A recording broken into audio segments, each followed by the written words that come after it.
जटाटवी गलज्जल प्रवाह पावित स्थले गलेव लंबे लंबितां भुजंग तुंग मालिकां डमट डमट डमट डमद निनादवट डमरवयम चकार तंड तांडवम तनोतुनः शिवः शिवम। एक बात मुसलमानों को स्पष्ट रूप से समझ जानी चाहिए कि कुएं का मेंढक ना बने, कूप मंडूक बनना छोड़ो। बाहर ज्ञान का विशाल महासागर है। एक तो इन जाहिलों का ज्ञान विज्ञान से कोई लेना देना नहीं है, अनाड़ी है, जाहिल है, मूर्ख है, गधे हैं। कुरान से भी अलग हट के कोई ज्ञान हो सकता है? भाई वेद का ज्ञान भी मेरा ज्ञान है। सर्वम खलविदम ब्रह्म प्रज्ञानम ब्रह्म अहम ब्रह्मास्मि कहने वाला मुस्लिम समाज में एक ही व्यक्ति हुआ, मंसूर बिन हल्लाज। उसके शरीर पर 300 छेद करके टांग दिए क्योंकि ये कूप मंडूक लोग हैं। ये सब गीता का ज्ञान, उपनिषद का ज्ञान, पुराण का ज्ञान, रामायण रामचरितमानस का ज्ञान सब अनुकूल है इस्लाम के। तो एक लंबा दाढ़ी वाला, गंदी सी दाढ़ी वाला मौलाना मैला कुचैला बदमाश कभी नहाता भी नहीं है, बदबूदार, और ऊल जलूल कुरान की व्याख्या कर देगा तो हमने उसको मान लिया। इसलिए तो कहता हूं इनको जूते मार, ये प्यार से नहीं सुधरेंगे। इनको ये कहा गया इस्लाम सिखाता है मस्जिद के अंदर नमाज पढ़ो, सड़कों को जाम करना इस्लाम का अंग नहीं है। मोदी योगी जी अल्लाह के फरिश्ते हैं, इनको डंडा मार मार के समझाए चलो रे अंदर, बदतमीज लोग, तुमको इस्लाम का सही ज्ञान नहीं है। अल्लाह ने भेजा है, मुसलमान इस्लाम से भटक गया है। अल्लाह को इन कठमुल्ले मौलानाओं की आवश्यकता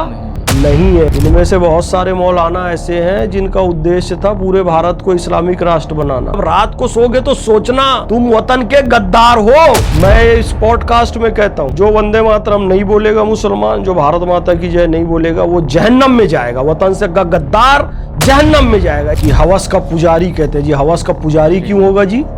हवस का मौलाना होना चाहिए। लेकिन मैं गर्व किस बात से महसूस करता हूँ कि मैं भारत का वासी हूँ। भगवान राम मेरे पूर्वज हैं, भगवान श्री कृष्ण मेरे पूर्वज हैं। मेरा सिर इबादत के लिए काबा की तरफ झुकेगा, लेकिन जब सिर कटाने की बात आएगी तो सरजमीन हिंदुस्तान के लिए कटेगा। यही सत्य है। एक कट्टरपंथी मौलाना के साथ डिबेट हुआ, जावेद अख्तर के साथ। तुझे कुछ नहीं था, टाइम भी नहीं था, स्पेस भी नहीं था, कुछ भी नहीं था, अल्लाह था।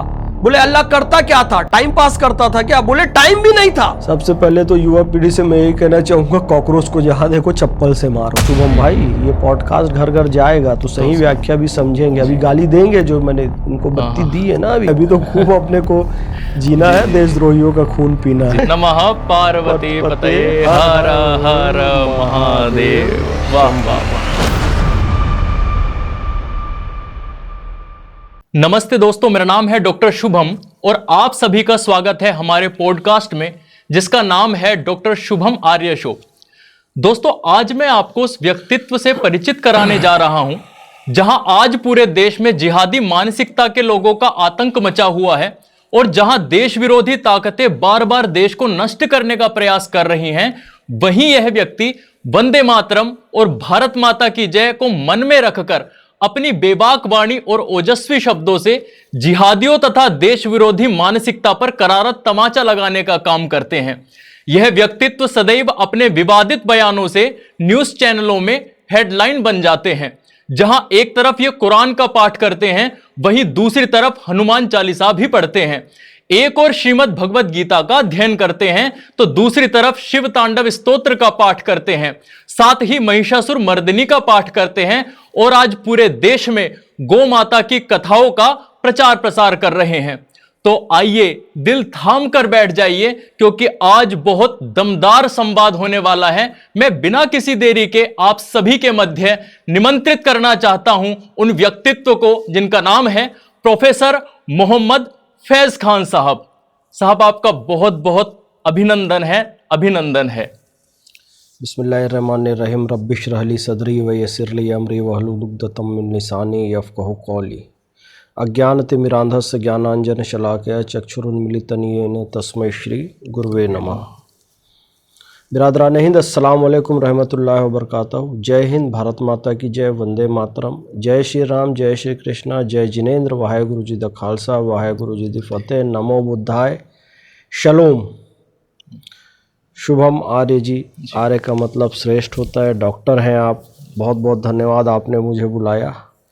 आप डॉक्टर हैं, मैं कंपाउंडर हूँ, मैंने एमफिल किया है, मैंने पीएचडी नहीं की है। आपने मुझे प्रोफेसर भी बना दिया, ये आपकी महानता है। वैसे मैंने डबल एमए किया है राजनीति विज्ञान में, हिंदी साहित्य में, फिर एमफिल भी किया है राजनीति विज्ञान में। इसके अलावा मैं 2 वर्ष तक संविदा सहायक प्राध्यापक के पद पर रहा राजनीति विज्ञान में। शासकीय महाविद्यालय सूरजपुर छत्तीसगढ़ सरगुजा विश्वविद्यालय के अंतर्गत। तो बहरहाल शैक्षणिक दृष्टि से आप इस तरह से मेरा परिचय प्राप्त कर सकते हैं। जी, बहुत बहुत धन्यवाद, आपने मुझे अपने इस महत्वपूर्ण पॉडकास्ट में बुलाया। देखिए, हम लोगों ने फ़ोन को दूरभाष कहते हैं जी, और फिर ये मोबाइल फ़ोन आया तो कुछ लोगों ने कहा चल दूरभाष, इसका हिंदी होगा। फिर कहने जी ये जमता नहीं है थोड़ा, तो इसको चलभाष किया। जी, जी, तो अभी हिंदी में इसको चलभाष कहते हैं, तो दूरभाष चलभाष। तो इंटरव्यू को हम लोग हिंदी संस्कृत में साक्षात्कार कहते हैं। जी, जी, अब पॉडकास्ट को क्या कहेंगे हिंदी संस्कृति में, इसकी खोज आपको कर दीजिए। मैंने आपको एक विषय दिया है। जी बताइए। आज जो हमारा यह पॉडकास्ट होने वाला है, तो मान्यवर ऐसा भी हो सकता है कि मैं कुछ प्रश्न आपसे ऐसे करूंगा जिसमें आपको गुस्सा भी आ सकता है, और आपके उत्तर ऐसे हो सकते हैं कि जहां पर देश विरोधी ताकतों को भी गुस्सा आएगा और वो दिखेगा भी। परंतु मैं आज आपसे यह निवेदन करता हूं कि इस पॉडकास्ट में हमें प्रोफेसर मोहम्मद फैज खान साहब उसी तरह, उसी अंदाज में, उसी भारत माता के पुत्र के रूप में हमें दिखने चाहिए, जहां पर वे जिहादी मानसिकता के जैसे आप इंटरव्यूज करते हैं वहां पर करारा तमाचा लगाने का काम करते हैं। तो मैं वही आपसे निवेदन करूंगा, और मैं चाहता हूं कि जिससे कि आसुरी शक्तियां दूर रहें, तो हमारे एक देवादिदेव महादेव हैं, उनके शिव तांडव स्तोत्रम के पैराग्राफ से आप इस पॉडकास्ट का मंगलाचरण करके इसे प्रारंभ करें। जी। नमामि शमीशान निर्वाण रूपम विभुम व्यापकम ब्रह्म वेदा स्वरूपम। जब राम जी ने आराधना की, शिव जी की स्तुति की, तो ये लिखा, और जब रावण ने की तो जटाटवी गलत जल प्रवाह पावित स्थले गलेव लंबे लंबिताम भुजंग तुंग मालिकाम डमट डमट डमट डमद निनादवट डमरवयम चकार तंड तांडवम तनोतुनः शिवः शिवम जटाकटाः संभ्रम भ्रमण निलिंप निर्झरी विलोल वीची वल्लरी विराजमान मूर्धन धगत धगत धगत ज्वल ललाट पट्ट पावके किशोर चंद्रशेखरे रति प्रतीक्षणम मम। अब देखिए मैं पूरा गाऊंगा ना थोड़ा। वाह वाह वाह वाह वाह। नमः पार्वती पतये हर हर महादेव। वाह वाह वाह, आनंद आ गया जी आपका यह शिव तांडव, और उसमें भी इतनी शुद्ध संस्कृत में जैसे आपने उच्चारण किया। कभी पूरा भी सुनाएंगे आपको, कभी मंच पे रहे ना। हाँ जी, हाँ जी, हाँ जी, क्योंकि अभी पॉडकास्ट का समय लिमिटेड है, लेकिन मंच पे आप कभी मिलिए जी, तो आपको अवश्य वहाँ अवश्य पूरा अवश्य। सुनाएंगे। वाह वाह, हमारा वैसे अधूरा नहीं छोड़ना चाहिए, इसलिए मैं थोड़ा मंत्रों के उच्चारण से पॉडकास्ट में इसलिए बसता हूँ, क्योंकि ये सब पूरा ही करना चाहिए। हनुमान चालीसा भी चालू के तो पूरा करना। बहरहाल धन्यवाद, आपने मुझे कुछ पंक्तियां कहने का ही शुभ अवसर दिया। तो खान साहब, पहला प्रश्न मेरा यह है कि आप मुसलमान होते हुए भी आप गीता का पाठ करते हैं, शिव तांडव स्तोत्र का इतने शुद्ध संस्कृत में पाठ करते हैं, महिषासुर मर्दिनी का पाठ करते हैं, दुर्गा स्तुति का पाठ करते हैं, श्रीमद् भगवत गीता का पाठ करते हैं। तो प्रश्न ये आता है कि क्या आप कुछ मुसलमानों के विरोध में आचरण नहीं कर रहे हैं? देखिए, एक बात मुसलमानों को स्पष्ट रूप से समझ जानी चाहिए कि कुएं का मेंढक ना बने। स्वामी विवेकानंद के साहित्य में एक उदाहरण मिलता है कि समुद्र से एक मेंढक अचानक कुएं में गिर गया। तो कुएं का मेंढक पूछता है कि भाई तुम कहाँ से आए हो? कहे मैं समुद्र से आया हूँ, और समुद्र बड़ा विशाल होता है। तो कुएं का मेंढक कुएं के एक छोर से दूसरे छोर की ओर कूदता है, क्या तुम्हारा समुद्र इतना बड़ा है? तो कहता है नहीं नहीं भाई, ये इससे कोई तुलना नहीं हो सकती। फिर कुएं का मेंढक को गुस्सा आता है, वो फिर इस छोर से इस छोर में कूदता है, क्या इतना बड़ा है? नहीं, समुद्र की तुलना तुम्हारे इस कुएं से हो ही नहीं सकती। तुम इस कुएं में कितने ही उछल कूद मचा लो, समुद्र का इससे कोई लेना देना नहीं है। तो भैया कुएं का मेंढक नाराज हो जाता है कि ऐसे कैसे हो सकता है कि मेरे कुएं से भी बड़ा कुछ हो सकता है? यार कुएं से बाहर निकल के देखो भैया, कूप मंडूक बनना छोड़ो, बाहर ज्ञान का विशाल महासागर है। महात्मा गांधी जी ने 1920 में इसलिए गुजरात विद्यापीठ बनाई, कर्णावती अहमदाबाद में। तो उन्होंने संस्कृत का भी एक उन्होंने कोटेशन लिया और अरबी का भी लिया। अल हिकमत ज़ाल्लतुल मोमिन फहसो वज़दहा अहक्को बेहा। जहां भी ज्ञान मिले उसे अपना ही खोया हुआ ज्ञान मानकर निसंकोच हासिल करना हर मुसलमान का हक है। अब इतनी बड़ी बात कह दी गई है, फिर भी मुसलमान एक कट्टरपंथी मानसिकता से क्या करता है, जी ये बख्तियार खिलजी आया नालंदा विश्वविद्यालय, उसने देखा इतनी बड़ी लाइब्रेरी, एक तो इन जाहिलों का ज्ञान विज्ञान से कोई लेना देना नहीं है, अनाड़ी है, जाहिल है, मूर्ख है, गधे हैं, और बख्तियार खिलजी की मानसिकता के लोग आज भी यहाँ पर मौजूद है।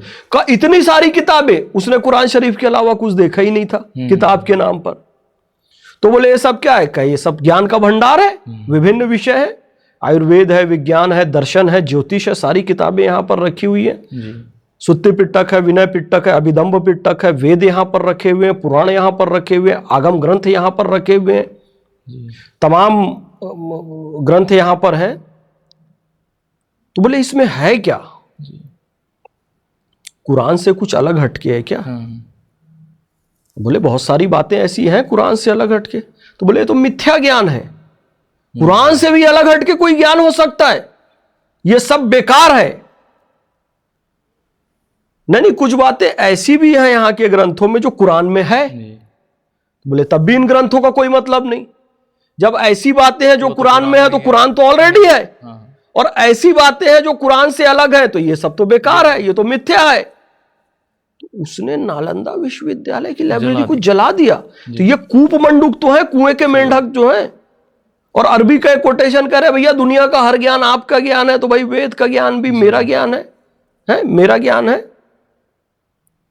एकम ब्रह्म द्वितीयो नास्ति नए नए नास्ते नास्ते किंचन, सर्वम खलविदम ब्रह्म प्रज्ञानम ब्रह्म तत्वमसि अयमात्मा ब्रह्म अहम ब्रह्मास्मि। ये किसका ज्ञान है भाई?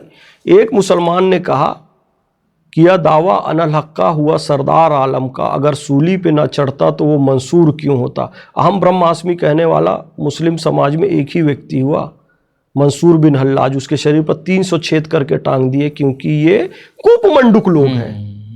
भाई गीता का ज्ञान मेरा ज्ञान है, सही बात। कृष्ण भी मेरे गुरु हैं, क्यों नहीं होंगे? जी जी। यदा यदा ही धर्मस्य ग्लानिर्भवति भारत अभ्युत्थानम धर्मस्य तदात्मानं सृजाम्यहं परित्राणाय साधूनां विनाशाय च दुष्कृतां धर्म संस्थापनार्थाय संभवामि युगे युगे। वसुदेव सुतम देवम कंस चाणूरमर्दनम देवकी परमानंदम कृष्णम वंदे जगद्गुरुम। भाई ये मेरा ही तो खोया हुआ ज्ञान है। सिया राम मैं सब जग जानी, करूं प्रणाम जोरी जुग पानी, जड़ चेतन जग जीव जत सकल राम में जानी, बंदऊ सबके पद कमल सदा जोरी जुग पानी। आप कहते हो जी अल्लाह निराकार है, अल्लाह का हाथ पैर नहीं है, अल्लाह की आंखें नहीं है, अल्लाह का कोई आकार नहीं। अरे तो रामचरितमानस पढ़ के तो देखो ना भाई, बिन पद चले सुने बिनु काना, कर बिन करम करे विधि नाना, आनंद रहित सकल रस भोगी, बिनु बानी बक्ता बढ़ जोगी। ये कहां से आ गया? तसव्वुफ इस्लाम में है, रहस्यवाद है, गुरु शिष्य के संबंध उसमें बताए गए हैं। तो ये कहां से आया? नवधा भक्ति का आशीर्वाद भगवान ने दिया शबरी को। नवधा भक्ति कहूं तो ही पाई, सावधान सुनु धरु मन माही। प्रथम भक्ति संतन कर संगा, दूसरी रति मम कथा प्रसंगा, गुरुपद पंकज सेवा, तीसरी भक्ति अमान, चौथी भक्ति मम गुणगण करई कपट तजिगान, मंत्र जाप मम दृढ़ विश्वासा, पंचम भजन सुवेद प्रकाशा, छठदम शील बिरति बहु कर्मा, निरत निरंतर सज्जन धर्मा, सातों सब मोहि मैं जग देखा, मोते संत अधिक करि लेखा। अब ये बताओ कि ये जो नवधा भक्ति का आशीर्वाद भगवान शबरी को दे रहे हैं, तो क्या गुरु की कृपा के बिना कोई भी व्यक्ति इस्लाम को, खुदा के स्वरूप को जान सकता है क्या? बचपने में आप मदरसे इसलिए तो जाते हो, तो क्या अलग बात है। पर तो आप अपने देश का ज्ञान, अपनी संस्कृति का ज्ञान लेने में संकोच क्यों करते हो? ये सब गीता का ज्ञान, उपनिषद का ज्ञान, पुराण का ज्ञान, रामायण रामचरितमानस का ज्ञान सब अनुकूल है इस्लाम के, कोई विरोध नहीं है। कुरान में ही तो विरोध है। फिर कुरान की जो एक आयत आती है जिसमें कहा गया कातिलुल लजीना ला युमिनूना बिल्लाहि वला बिल यौमिल आखिरि वला युहर्रिमूना मा हर्रमुल्लाहु व रसूलुहु वला दीनल हक्की मिनल लजीना उतुल खिताबा हत्ता उतुल जिज्जत अनियदिन वहुम सागिर। उनकी मतलब आप अगर कोई इस्लाम को नहीं मानेगा, कुरान को ना माने तो उसे मार डालो। मेरे को ये बताओ, भूखा है जी, आपके पास अगर क्षमता है, कोई सर्दी में ठिठुर रहा है, आपके पास अगर क्षमता है, उसको कंबल दोगे कि नहीं दोगे? बिल्कुल दोगे ना जी जी। उसको भोजन कराओगे अगर आपकी क्षमता है तो? जी जरूर कराओगे जी जी। तो दीन हक क्या है?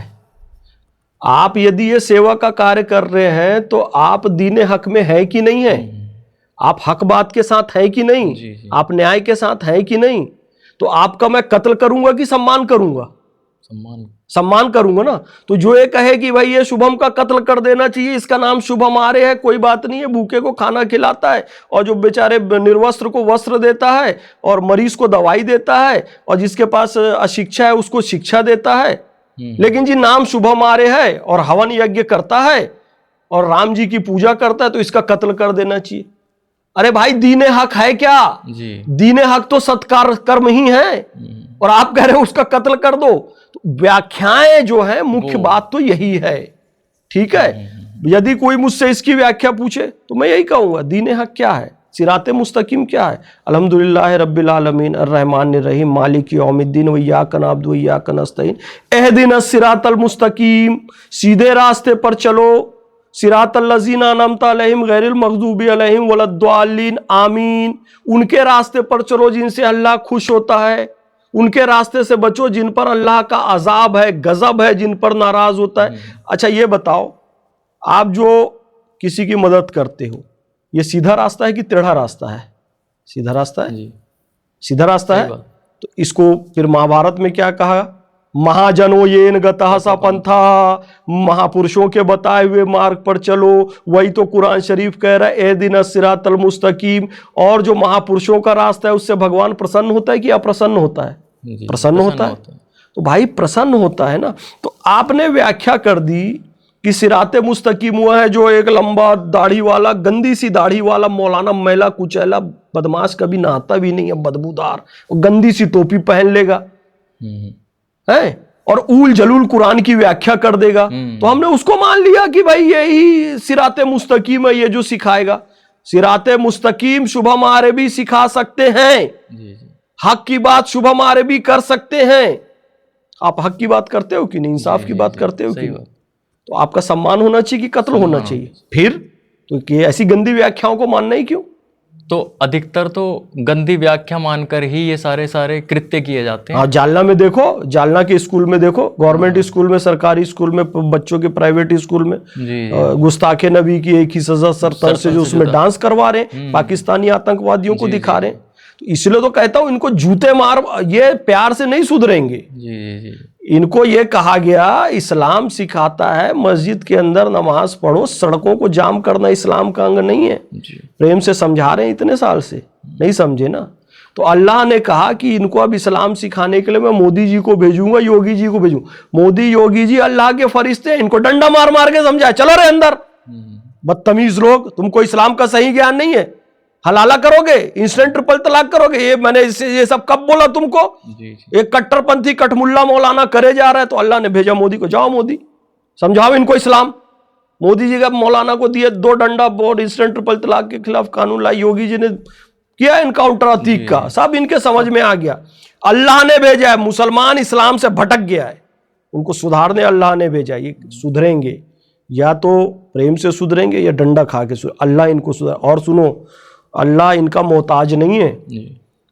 सूरह इखलास आप पढ़िए कभी, कुल वल्लाहु अहद अल्लाहुस समद लम यलिद वलम यूलद वलम यकुल लहू कुफुवन अहद। अल्लाह एक है, पाक और बेनियाज है। बेनियाज का मतलब क्या होता है पता है आपको? नीडलेस, आवश्यकता रहित। अल्लाह को इन कठमुल्ले मौलानाओं की आवश्यकता नहीं है। उनको अपना काम कराना होगा, योगी जी से करा लेगा, मोदी जी से करा लेगा, शुभम आर्य से करा लेगा। ये कठमुल्ला मौलाना थोड़ी करेगा जी। इसलिए भाई सही व्याख्या इसकी होनी चाहिए। देखो ये बात है ना, शराब जो है व्यक्ति को ज्यादा आकर्षित करती है। तो शराबी बहुत मिल जाएंगे, उनको बोलो देसी गाय का दूध पियो तो नहीं पिएंगे। तो गंदी व्याख्या में उनको मजा आता है, किसी को सेक्स स्लेव बनाने में, 4 शादियां करने में, हलाला करने में। तो गंदगी वाली बात इनको जल्दी समझ में आती है। दूध तो घर जा जाके बांटना पड़ेगा ना शुभम भाई, ये पॉडकास्ट घर घर जाएगा तो सही व्याख्या भी समझेंगे। अभी गाली देंगे जो मैंने इनको बत्ती दी है ना अभी, लेकिन बेटा सुनोगे तब धीरे धीरे तुम्हारे दिमाग में बैठेगा। तो एक और प्रश्न ये आता है कि जैसे आपने तो सारे ग्रंथ पढ़े, कुरान भी पढ़ते हैं और भी श्रीमद् भगवत गीता, हिंदू ग्रंथ भी आपने पढ़े, तो आपने कब ये सोचा या क्या देखकर सोचा कि आपको मौलाना मौलवी ना बनकर गो कथावाचक बनना है और सनातन परंपरा का प्रचार प्रसार करना है? मैंने कुछ नहीं सोचा। स्वामी विवेकानंद का एक वचन है, इस्लामी शरीर और वेदांती मस्तिष्क भारत के विकास की आशा है। तो मैं स्वामी विवेकानंद की उस भविष्यवाणी का मूर्त रूप हूँ जी। उनका मूर्त रूप हूँ। ये प्रारब्ध है मेरा, मैंने नहीं चुना है। प्रारब्ध आप नहीं चुनते हैं, वो नियति होती है, डेस्टिनेशन होता है, उसने मुझे चुना है। मेरे माता पिता दोनों शिक्षक थे। शिशु मंदिर में मेरी प्रारंभिक शिक्षा हुई। जी। जय जय हे भगवती सुर भारती तव चरण तव चरणों प्रणवा प्रणमामः। नाद ब्रह्ममयी जय वागेश्वरी शरणं ते गच्छामः। गच्छामः। तो हम माता सरस्वती, माता वाग्देवी, वागेश्वरी के शरण में आ गए। ये प्रारब्ध था हमारा। मैंने नहीं चुना है कि मैं गोकथा करूँगा, कि मैं सनातन का प्रचार प्रसार करूँगा। मुझे मेरे प्रारब्ध ने चुना, ईश्वर ने चुना, भगवान ने चुना, मालिक ने चुना, खालिक ने चुना, अल्लाह ने चुना इस काम के लिए। ये तो सभी अतीक जैसे हो जाते हो। तो MBBS करके भी वो बम फोड़ रहा है। MBBS करके आप बम फोड़ रहे हो, आतंकवादी बन रहे हो, स्कूलों में सर तन से जुदा के गाने में बच्चों को डांस करा रहे हो। तो ये ऐसे समाज के बीच में एक मोहम्मद फैज़ खान चाहिए कि नहीं चाहिए? बस इसलिए नियति ने मुझे चुना इस काम के लिए। तो जैसे आपने कहा शरणम ते गच्छामः प्रणमामः, पर आप देखते हैं कि कुछ मुसलमान वंदे मातरम कहने में, भारत माता की जय कहने में बहुत संकोच करते हैं। एक मतलब इसमें एक ये भी आता है, चलिए वंदे मातरम जो गीत है उसके कुछ ऐसे हैं जैसे दुर्गा दश प्रहरण धारिणी कमलाम कमल दल विहारिणी वाणी विद्या धारिणी। चलिए वहां पर 1% सोचा भी जा सकता है कि वहां पर हिंदू देवी देवताओं की स्तुति है, पर जहां केवल 2 शब्द आ रहे हो वंदे मातरम, और जहां पर मातरम अर्थात भारत माता को नमन करने की बात आ रही हो, भारत माता की जय कहने की बात आ रही हो, वहां पर संकोच होना, मुझे लगता है ये तो देश विरोधी बात हो जाती है। ये लोग ये सब काम नहीं करते थे कि हम भारत माता की जय नहीं बोलेंगे, वंदे मातरम नहीं बोलेंगे। तो इसलिए 1937 में वंदे मातरम को काट दिया जी। आखिरी के 4 छंद हटा दिए, शुरू का 2 रखा। वंदे मातरम काटा कि हम नहीं गा सकते, फिर देश क्यों बांटा भाई? या वंदे मातरम काट ही दिया कि इसको गा के हम आपके साथ नहीं रह सकते, तो काट दिया, उसके बाद भी देश को बांट दिया। जब तुम गो सेवा नहीं कर सकते, तुम गोमांस खाऊंगा कहते हो, भारत माता की जय नहीं कहूंगा कहते हो, वंदे मातरम पूरा नहीं गा सकता, और अब कहते हो वंदे मातरम शब्द भी नहीं बोल सकता, है ना? तुम भारतीय संस्कृति सभ्यता का सम्मान नहीं कर सकते, गालियां देते हो। तुम्हारे लिए तो पाकिस्तान बनाया गया था, पाकिस्तान जाके क्यों नहीं रहते? ये कट्टरपंथी मौलाना टीवी में कहते हैं, एक बात ध्यान रखना कि ये हमने पाकिस्तान को नहीं चुना, हम तो भारत में रह गए। ये बदमाश हैं, ये वोट दिए थे सारे पाकिस्तान के लिए, पर रह गए यहाँ काफ़ी सारे। भारत से प्यार करते हैं इसलिए नहीं रह गए।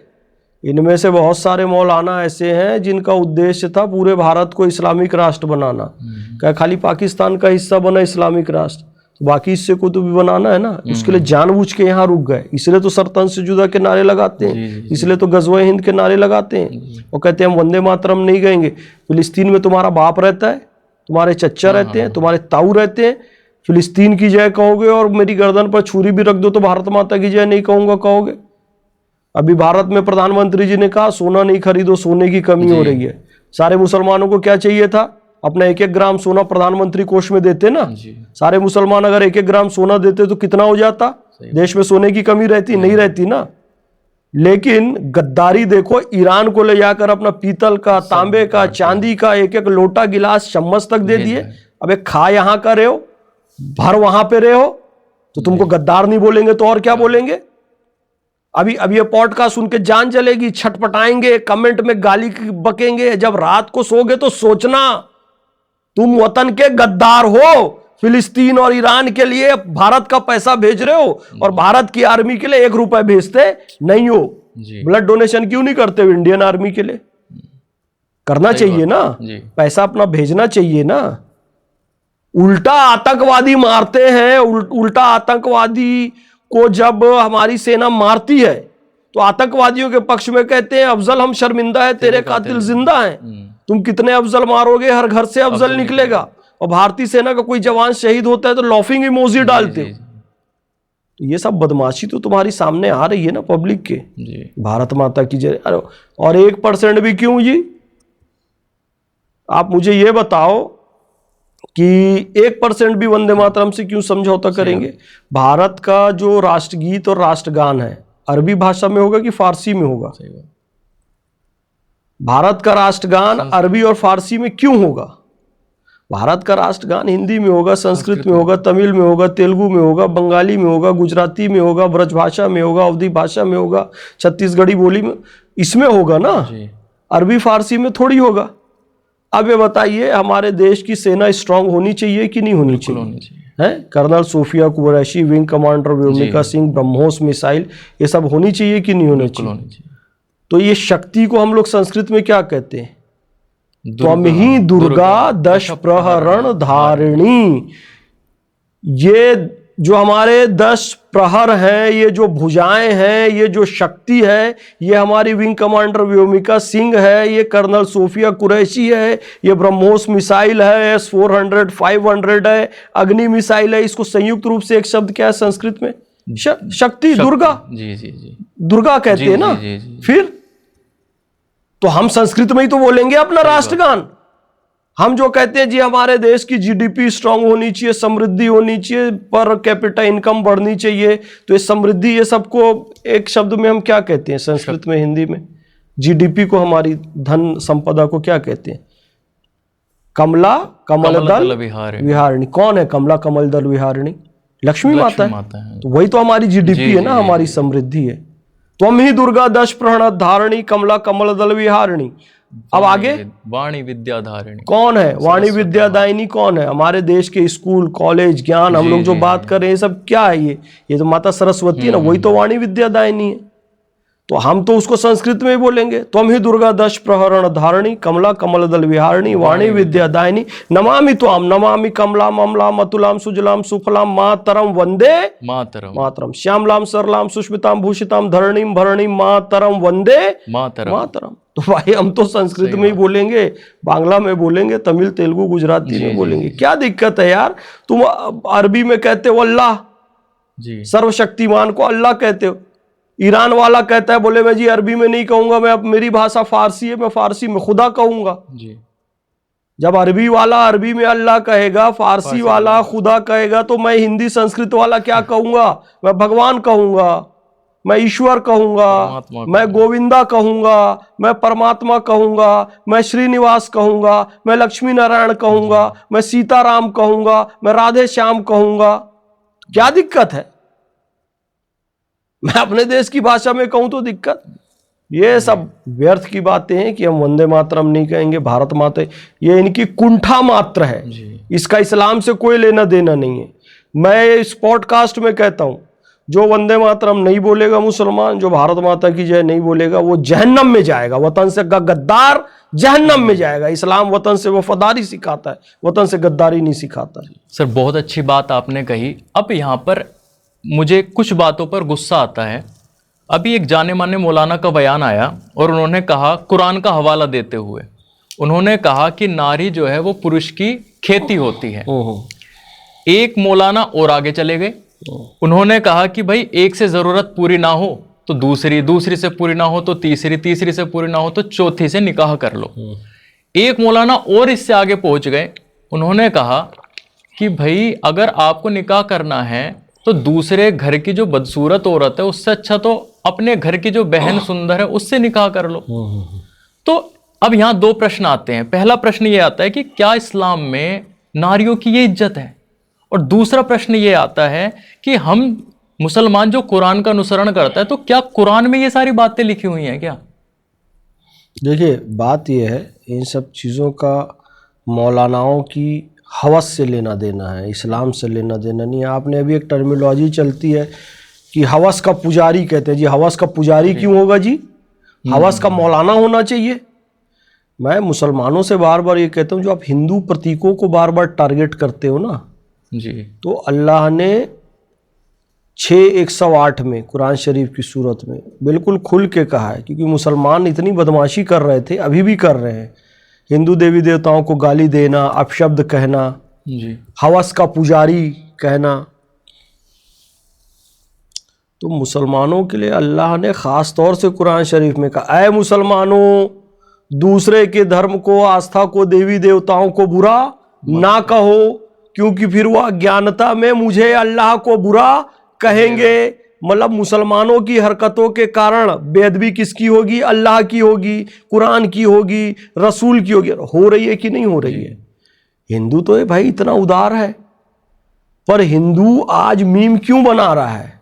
हवस का पुजारी नहीं, हवस का मौलाना, क्योंकि पहले इन लोगों ने चालू किया हवस का पुजारी। तो यानी किसी को गलत आप नहीं कहो, इनका हवस से लेना देना है जी इसका इस्लाम से कोई लेना देना नहीं है। वो हवस का मौलाना से मैं वहीं चला गया था, वो नारी वाला जो आपने प्रश्न पूछा था ना। जी जी जी जी फिर कह रहा हूं, कुंठा एक व्यक्ति की होती है कि कैसे जो भी महिला है उसको मैं केवल और केवल, जैसे एक भोजन होता है, जी रसगुल्ला खाने में स्वादिष्ट, समोसा खा लूं, बिरयानी खा लूं, अच्छा कपड़ा पहन लूं, बढ़िया कार में घूम लूं, वैसे ही मात्र एक वस्तु समझता है उपभोग की नारी को, तो वो बनता है हवस का मौलाना। यहां मैं आना चाह रहा था, जी जी जी जो मैं आपको उधर लेके गया। तो तुलना कुछ और थी, जी तुलना जननी की थी। जैसे पृथ्वी जन्म देती है ना, वैसे ही नारी जन्म देती है। तुलना ये थी।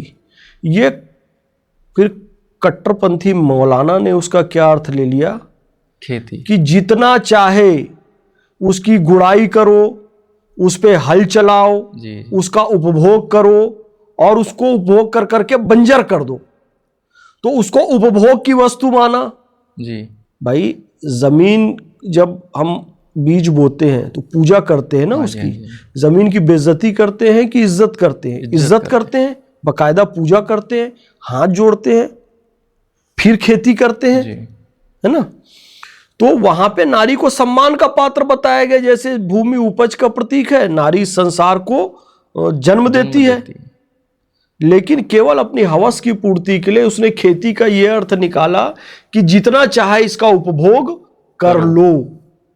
उसी चक्कर में इंस्टेंट ट्रिपल तलाक का इस्लाम से कोई लेना देना नहीं था, लेकिन वो लाया। क्यों लाया?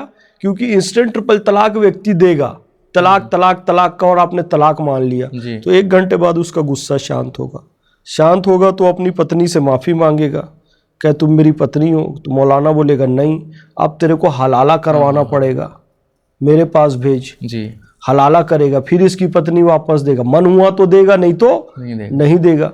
तो ये सारी गंदगी हवस के मौलाना लेकर आए। 4 शादी, इस्लाम से कोई लेना देना नहीं, मैं कह रहा हूं खुल के। जी पैगंबर हजरत मोहम्मद सल्लल्लाहु अलैहि वसल्लम की जब तक पहली पत्नी जीवित थी, उन्होंने दूसरा विवाह नहीं किया। और एक से अधिक विवाह की बारे में भी जो बात आई, पहले तो पैगंबर हजरत मोहम्मद सल्लल्लाहु अलैहि वसल्लम ने नहीं किया जब तक पहली पत्नी जिंदा थी। फिर एक से अधिक विवाह की बात आई, तो तुम उनके बीच न्याय कर सको तो ही दूसरी करो। आदमी अपनी माता, अपनी बहन, अपनी पत्नी, इन तीनों के साथ भी कभी समान न्याय नहीं कर सकता।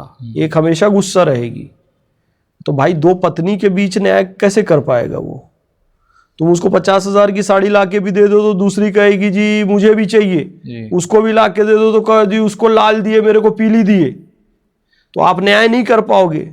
इशारा इतना है कि भैया नहीं करो। वो सब रेयर केस में बताया गया है, और वो उस समय की परिस्थिति थी कि जब युद्ध की भयानक स्थिति थी, बहुत सारी महिलाएं बेवा हो रही थी, विधवा हो रही थी, तो उनको सहारा देने के लिए कुछ चीजें विकल्प में आई थी। अभी कोई फ्रिक्वेंटली, हाँ उस समय भी जो शादियां हुई, उस समय जो शादियां हुई, बहुविवाह पैगंबर हजरत मोहम्मद सल्लल्लाहु अलैहि वसल्लम ने भी किए, 11 विवाह किए। 6 साल की एक उनसे भी, आयशा जी से भी वो आखिरी विवाह था उनका जो 6 साल का था, तो उन्होंने 11 विवाह किए, लेकिन विभिन्न कंडीशंस में किए। भगवान श्री कृष्ण के बारे में कहा जाता है जी 16,108 विवाह किए, लेकिन उन्होंने कंडीशन में किया। नहीं। भगवान श्री कृष्ण का यदि आप उदाहरण लोगे तो 16,108 विवाह किस कंडीशन में उन्होंने किया था बताइए? इसका भी मैं क्या है कि हम पुराण के माध्यम से ये सोचते हैं, जबकि महाभारत के अंदर ना जी वो नहीं है। देखो प्रमाण दो प्रकार के होते हैं। प्रमाण तो वैसे 6 होते हैं, प्रत्यक्ष, अनुमान, उपमान, शब्द, अर्थापत्ति, अनुपलब्धि, संभव, अभाव, है ना। तो मूल रूप से उसे 6 कहा गया, प्रत्यक्ष, अनुमान, उपमान, अर्थापत्ति, अनुपलब्धि। शब्द, प्रत्यक्ष, अनुमान, उपमान, शब्द, अर्थापत्ति, अनुपलब्धि। शब्द में 2 चीज आती है, शब्द में ग्रंथ भी आते हैं और शब्द में प्रमाणिक व्यक्ति के वचन भी आते हैं। ठीक है। शबरी ने झूठे बेर खिलाए, ये किसी शास्त्र में इसका प्रमाण वाल्मीकि रामायण में नहीं है। नहीं है जी जी, कहीं नहीं है, रामचरितमानस में भी नहीं है जी। ठीक है। लेकिन हम फिर भी उसको प्रमाण क्यों मानते हैं इस कथा को? क्योंकि हमारे बड़े बुजुर्गों से सुना है, आप्त व्यक्ति ने कहा है। ठीक है। ठीक उसी प्रकार से भगवान श्री कृष्ण वाली बात जो 16,108 विवाह है, ये हमने अपने संतों के मुख से सुना है। आप बहुत शास्त्रीय प्रमाण खोजने जाओगे तो आप कहोगे जी इस ग्रंथ में नहीं लिखा है, उस ग्रंथ में नहीं लिखा है। तो फिर से कह रहा हूं, 2 प्रकार के प्रमाण होते हैं। आपकी दादी नानी की बात आपके लिए प्रमाणिक है, किसी ग्रंथ में मिले या ना मिले, पर किसी कंडीशन में। क्या बस कंडीशन में? मैंने पहले ही कहा, हाँ। मैंने जब शुरुआत अपने बात की मैंने क्या किस कंडीशन में की। पर आप्त व्यक्ति का जो बात प्रामाणिक होगी वो भी हर जगह लागू नहीं होगी। अब मेरी दादी नानी कहने लगे कि हम राम जी तो उस समय में थे जब हम थी, मैं तो नहीं मान सकता, पर वो अगर मेरे दादाजी के संदर्भ में करेंगे तब मैं मान सकता हूं। उसी प्रकार श्री कृष्ण जी की पत्नियां मिल रही हैं इतनी, तो सबसे ज्यादा प्रामाणिक ग्रंथ तो महाभारत है। महाभारत में तो सत्यभामा आती हैं, राधा जी का कहीं प्रसंग नहीं आता है, रुक्मिणी जी का भी प्रसंग आता है, तो 16,000 कहीं तो वहां पर प्रसंग होना चाहिए था, जबकि महाभारत में कहीं पर भी ऐसा नहीं मिलता है। इसलिए इस बात को निरस्त किया जाता है बहुत विद्वानों के द्वारा भी कि इतनी रानियां उनकी नहीं थी। प्रमाणिक ग्रंथ किसको मानोगे तो बात है ना। अब सुनिए मेरी बात। पैगंबर हजरत मोहम्मद सल्लल्लाहु अलैहि वसल्लम पे एक स्त्री कूड़ा डालती थी, बुढ़िया। तो एक दिन वो नहीं डाली तो उसको देखने गए, कहीं नहीं लिखा है जी, किसी इस्लामिक शास्त्रीय ग्रंथ में ये कथा नहीं है।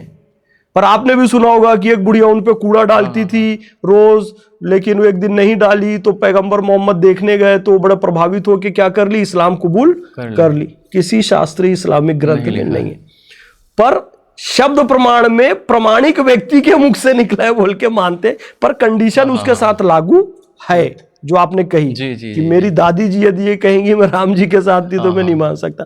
उसी तरीके से पुराण को आप शास्त्र नहीं माने, कोई मानता है, लेकिन बात यह है कि यदि कोई पॉजिटिव हमको चीजें दिख रही है तो हमको अपनी दादी नानी की बात को भी शब्द प्रमाण मानने में कोई दिक्कत नहीं है। जी। तो जब हमें पता है कि भगवान श्री कृष्ण ने 16,108 शादियां इसलिए की कि नरकासुर नामक एक राक्षस कन्याओं को अपहरण करके ले गया था, और भगवान श्री कृष्ण ने यह कहा कि कन्याओं का जिसने अपहरण किया है या जिसने दुष्कर्म किया है तो दोषी वो है, कन्याएं नहीं है। करंट के हिसाब से देखो तो यदि किसी बच्ची के साथ कोई दुष्कर्म करता है तो समाज को सजा किसको देना चाहिए?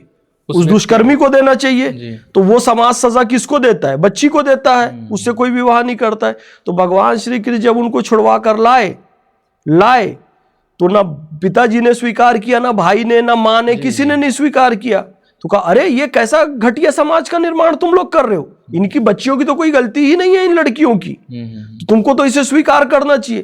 तो देखो बलात्कार पीड़िता को शुभम भाई आप कितने भी आप वो हो जाओ, बहुत मॉडर्न हो जाओ, आप बहुत मॉडर्न होने के बाद यार मैं राखी बंधा लेता हूँ इससे, इसको बहन बना लेता हूँ, ठीक है। कोई रेप विक्टिम है तो उसको मैं माँ मान सकता हूँ, चलो माँ बना लेता हूँ, मैं सदा इनकी सेवा करूंगा, इनको महीने का खर्चा दूंगा। भाई असली बात पत्नी बनाने की होती है। यदि किसी के साथ सामूहिक दुष्कर्म किया है और वीडियो बन गया और सब हो गया, अब उसको सम्मानजनक जीवन देने का सबसे बड़ा मार्ग कौन सा होता है? पत्नी। राखी तो कोई बंधवाई लेगा, चलो माता समझ के कोई महीने का खर्चा दे ही देगा। भगवान श्री कृष्ण ने वो क्रांतिकारी कार्य किया था, सबके साथ क्या कर लिया, विवाह करके पत्नी बना के सम्मानजनक दर्जा दिया। तो ये कंडीशन के साथ उन्होंने विवाह किया। यदि ऐसा विवाह करना है तो मैं कहता हूं 32,216 विवाह कर लो आप, पर वैसे लड़की के साथ कोई करेगा नहीं, है ना। तो मेरा ये कहना है कि ये सारी कंडीशंस थी उस समय भी, इस्लाम को लेकर जो हम बात करें ना, आज वैसी कोई कंडीशन नहीं है। तो एक पे गुजारा करो, नहीं तो पत्नी को बच्चा नहीं हो रहा है तो दूसरी करना है, तो फिर पत्नी को भी राइट दो कि तुमसे बच्चा ना हो तो दूसरा करे। बात ये ना, वहां पे तो फिर आपका पुरुषत्व जाग जाता है, उसको फिर आप राइट नहीं दोगे। तो ये सारी चीजें हैं। मैं बार बार कहता हूं कि 56-86 हदीस है शायद, उसमें लिखा है कि पेट की बीमारी के इलाज के लिए पैगंबर हजरत मोहम्मद सल्लल्लाहु अलैहि वसल्लम ने कहा कि ऊंटनी का मूत्र और उसका दूध मिलाकर पियो। जी।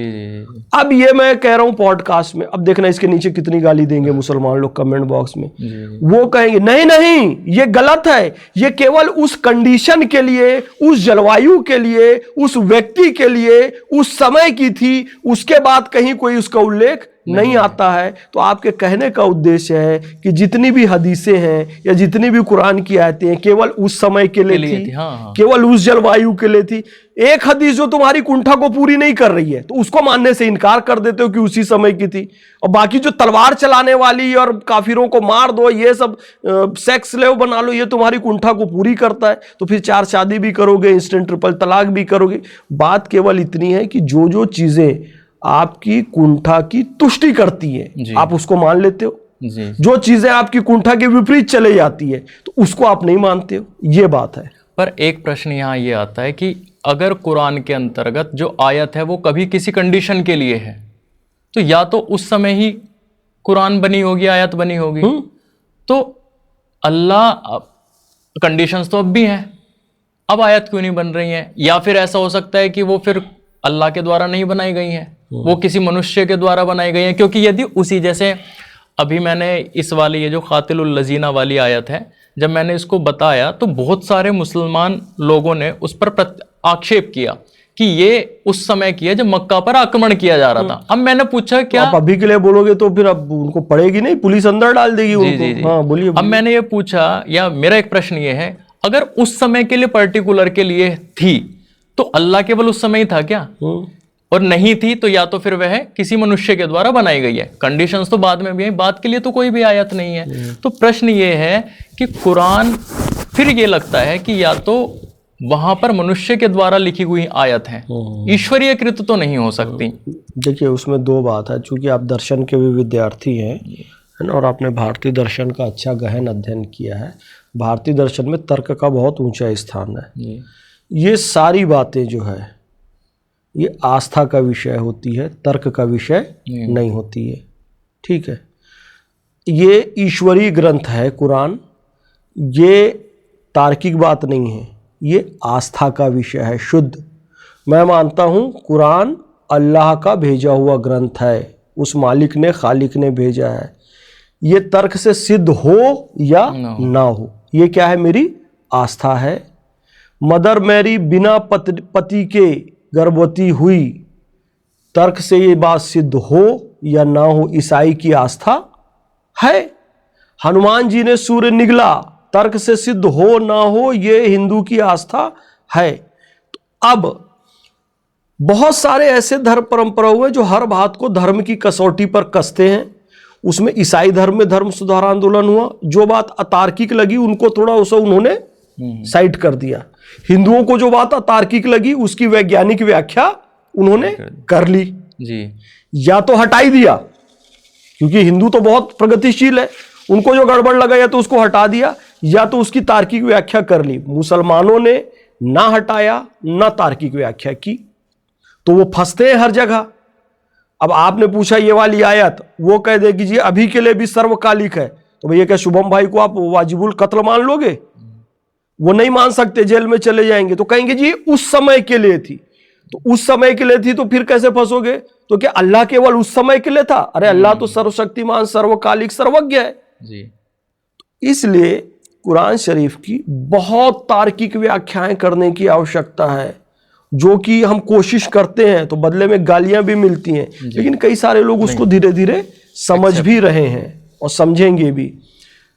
अल्लाह सर्वकालिक है, कुरान की आवश्यकता अभी भी है, आगे भी रहेगी, ये रहना चाहिए, लेकिन इसकी बहुत प्रगतिशील व्याख्याएं होनी चाहिए। आप कहते हैं कि मुसलमानों के जो पूर्वज हैं वो हिंदू हैं, और कुछ मेरे मित्र भी ऐसे हैं जो ऐसा ये कहते हैं।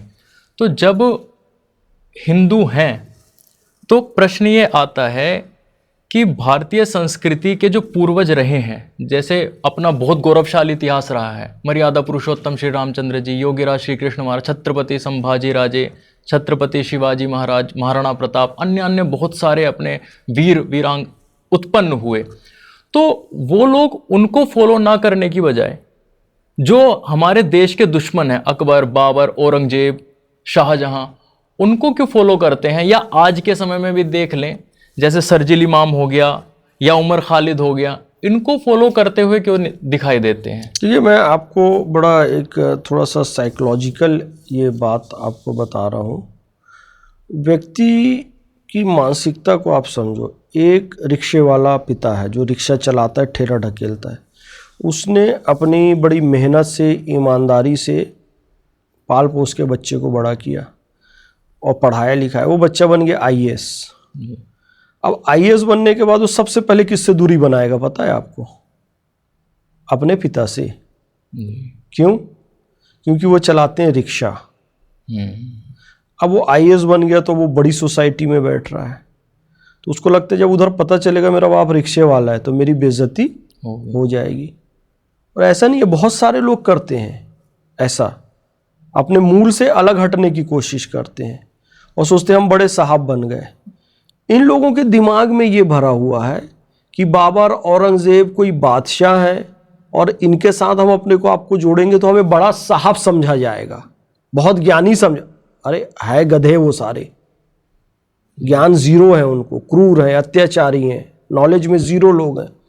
लेकिन भारतीय संस्कृति को उन्होंने क्या समझ लिया, ये तो हीन है। जैसे मजदूर करने वाले पिता से वो दूरी बना लेता है ना, तो ये भारतीय संस्कृति को ऐसे ही समझे, ये हीन है, दीन है, ये तो कुछ नहीं है।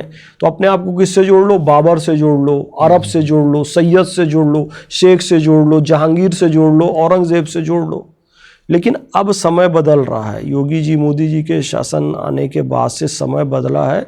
अब जो बाबर, औरंगजेब से अपने आप को जोड़ते थे, अब उनका मखौल बन रहा है, उन पे मीम बन रहा है, बता रहे हैं कि वो कैसे मतलब विकृत मानसिकता के लोग थे। तो अब बहुत सारे मुस्लिम भी देखना टीवी चैनल में जो कट्टरपंथी खुल के बाबर, औरंगजेब का समर्थन करते थे, अब कहते जी बाबर से हमारा कोई लेना देना नहीं है। तो अपनी कुंठा के लिए अपने देश को बुरा भला ना कहो। मैं ये निवेदन करना चाहता हूँ कि जितने सैयद सऊदी अरब में नहीं रहते हैं, उससे ज़्यादा एक मीम मैंने देखा कि लखनऊ के कब्रस्तान में दफन है। जी भाई, जो असली सैयदों की जगह है वो है। वहाँ से कुछ यहाँ ज़रूर आए होंगे, पर यार देखो हर कोई सैयद, शेख, पठान बना घूम रहा है, उतने तो वहाँ भी नहीं है यार। जी। क्यों? अपने आप को जोड़ के थोड़ा सा गर्व महसूस करते हैं वहाँ से।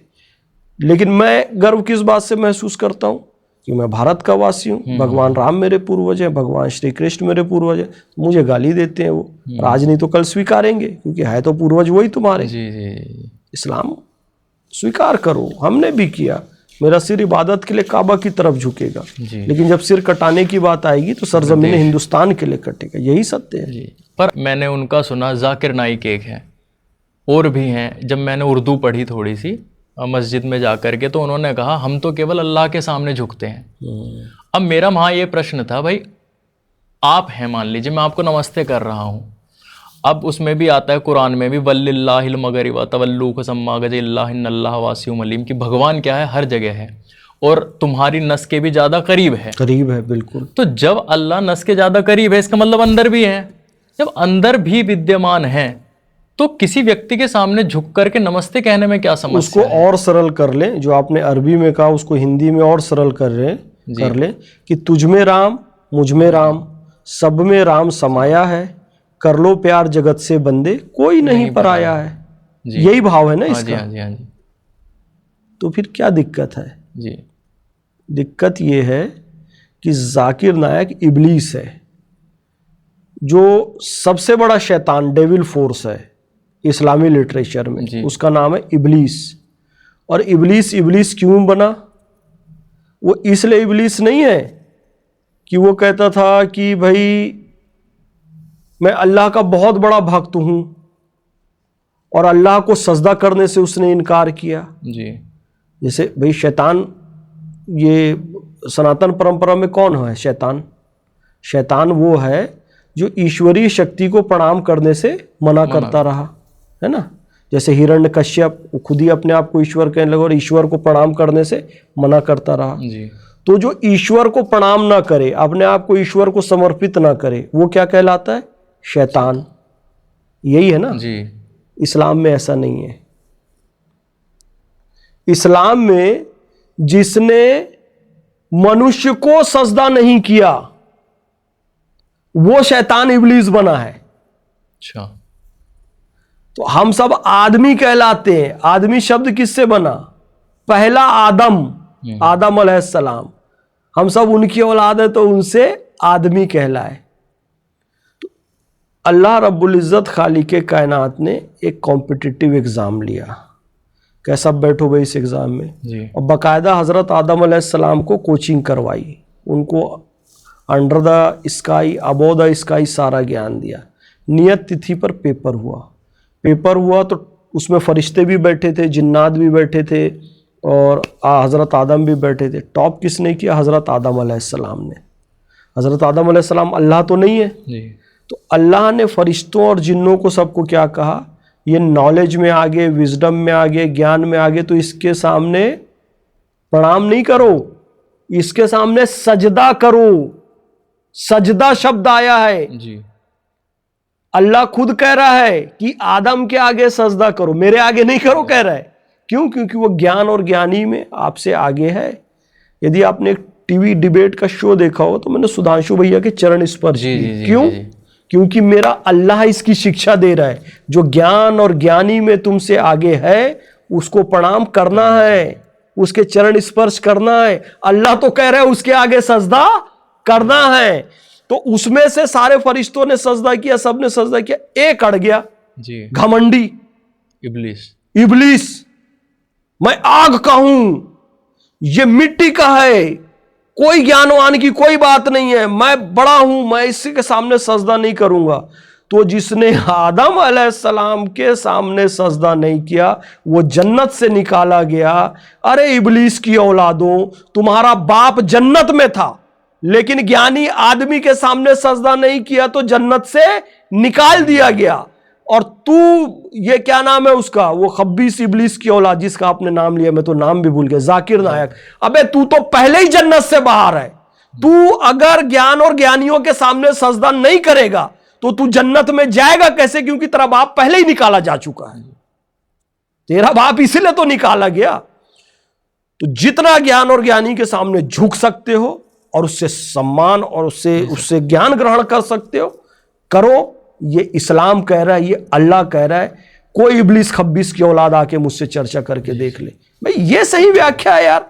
उल जलूल आप कट्टरपंथ फैलाते रहते हो, मैं इसके सामने नहीं झुकूंगा, मैं वंदे मातरम नहीं कहूंगा। अरे अव्वल अल्लाह नूर उपाया, कुदरत दे सब बंदे, एक नूर से सब जग उपजा, कौन भले कौन मंदे। उस अल्लाह के नूर से ही तो सब कुछ बना है। अभी वो एक कट्टरपंथी मौलाना के साथ डिबेट हुआ, मौलाना क्या नाम, जावेद अख्तर के साथ। तुझे कुछ नहीं था, टाइम भी नहीं था, स्पेस भी नहीं था, कुछ भी नहीं था, अल्लाह था। बोले अल्लाह करता क्या था? टाइम पास करता था क्या? बोले टाइम भी नहीं था तो अल्लाह ने पहले टाइम बनाया फिर टाइम पास करना चालू किया। मतलब इस तरह की डिबेट हो रही थी उसमें। मतलब अल्लाह कोई तर्क वितर्क से सिद्ध थोड़ी होता, ये आस्था का विषय जी। तो ये बताओ, चलो हमने मान लिया कुछ भी नहीं था, यहां तक कि स्पेस भी नहीं था और टाइम भी नहीं था, क्या था? सिर्फ अल्लाह था, है ना। अब आपको दर्शन की भाषा में समझाता हूं, जो दर्शन शास्त्र के विद्यार्थियों को समझेंगे। अल्लाह था यानी केवल और केवल निमित्त कारण था, उपादान कारण कुछ भी नहीं था। दर्शकों के लिए थोड़ा सरल कर दूं 1 मिनट में। कुम्हार, घड़ा और मिट्टी, पानी, आग। तो मिट्टी, पानी, आग है उपादान कारण और कुम्हार है निमित्त कारण। निमित्त कारण भी चाहिए, उपादान कारण भी चाहिए, तब बनेगा मटका, घड़ा। ठीक है। अब आप कह रहे हो कि सिर्फ कुम्हार है और कुछ नहीं है, कैसे बन जाएगा? नहीं बन सकता ना। अच्छा चलो बनेगा, हम मान भी लिया सिर्फ कुम्हार है और कुछ नहीं है, तो बनेगा तो वो कहां से बनेगा? या तो कुम्हार अपने ही शरीर का कोई अंग निकालेगा और उससे बनाएगा। तो कुम्हार के शरीर का अंग हो, विचार हो, कुछ भी हो, कुम्हारी तो होगा ना। जी जी जी। ठीक उसी तरीके से टाइम स्पेस भी नहीं था, कुछ नहीं था, सिर्फ अल्लाह था, यानी उपादान कारण नहीं था। तो अल्लाह अपने से ही प्रकट करेगा ना। जी। तो जो अपने अंदर से ही प्रकट करेगा वो अल्लाह होगा कि कुछ और होगा? अल्लाह ही होगा। सही बात। वो खुदा होगा, उससे जुदा कुछ भी नहीं होगा। तो आप भी खुदा, मैं भी खुदा, इसीलिए कहा सिया राम मैं सब जग जानी, सर्वम खलविदम ब्रह्म। जी। अब इतना ये कट्टरपंथी मौलाना समझते नहीं है, और आपने कितने अच्छे से समझा दिया। देखिए, सनातन धर्म, आप क्या विचार रखते हैं? क्या है सनातन धर्म? सनातन तो एक टाइम पीरियड का नाम है जो कि टाइम पीरियड से बाहर है, जो टाइम पीरियड में भी है और जो टाइम पीरियड से बाहर भी है। था, है और रहेगा सनातन। और ये त्रिकाला बाधित भी है, यानी तीनों कालों से परे भी है। आप कह सकते हैं सिर्फ है कह सकते हैं, यही सनातन है। हे अर्जुन, कोई ऐसा काल नहीं था कि जब तुम नहीं थे, ना ही कोई ऐसा काल होगा जब तुम नहीं रहोगे। पूर्ण उच्छेद तो किसी का हो ही नहीं सकता। वो भगवान श्री कृष्ण से समझा रहे हैं कि भाई था, है और रहेगा, और तू सदा सदा से है, सदा सदा रहेगा। अब सर्च किए कि हम कह देते हैं भाई दफना दिए तो खत्म हो गया, जला दिए तो नष्ट हो गया। कोई ना नष्ट हुआ ना खत्म हुआ। अब जाके रिसर्च हुई है, energy can not be created nor be destroyed, only it can be change from one form to another. ऊर्जा न जन्म लेती है न नष्ट होती है, केवल एक रूप से दूसरे रूप में परिवर्तित होती है। आपको क्या अच्छा, एक बड़ा मूर्खतापूर्ण लोग प्रश्न करते हैं, मूर्खतापूर्ण क्या, बहुत विद्वत्तापूर्ण भी उसे समझते हैं। मैं कोई अहंकार से नहीं कर रहा हूं। भाई मरने के बाद क्या होगा आज तक कोई नहीं जाना। यार कैसा बचकाना प्रश्न। पैदा होने के पहले क्या था, वही मरने के बाद रहेगा।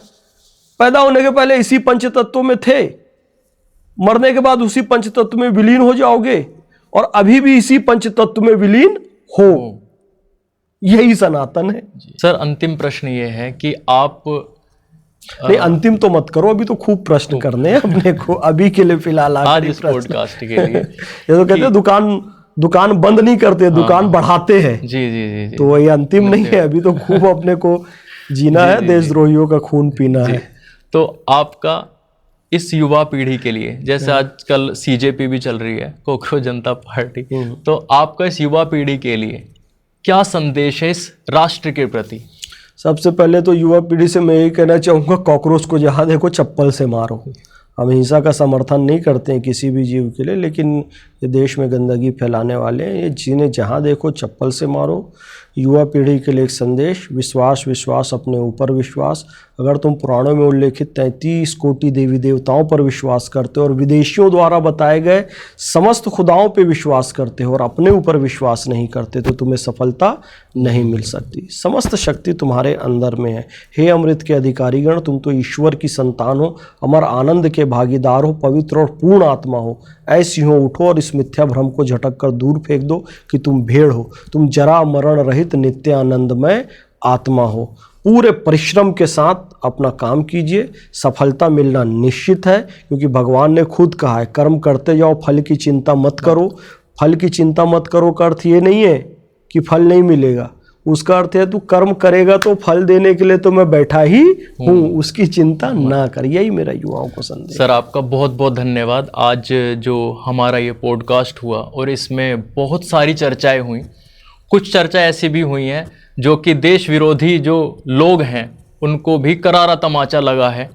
तो हम आपसे निवेदन करते हैं कि ऐसे ही हम आगे भी पॉडकास्ट करते रहें। और हमारी परंपरा है अपने गुरुकुल प्रभात आश्रम की एक ये, अरे वाह, श्रीमद् भगवद गीता, जो कि हमारे पूज्य स्वामी समर्पणानंद जी ने इसका व्याख्या की है, और ये अपने संगठन की परिवार प्रबोधन की ये पुस्तक है। तो मैं इसको आपको भेंट करना चाहता हूँ सर।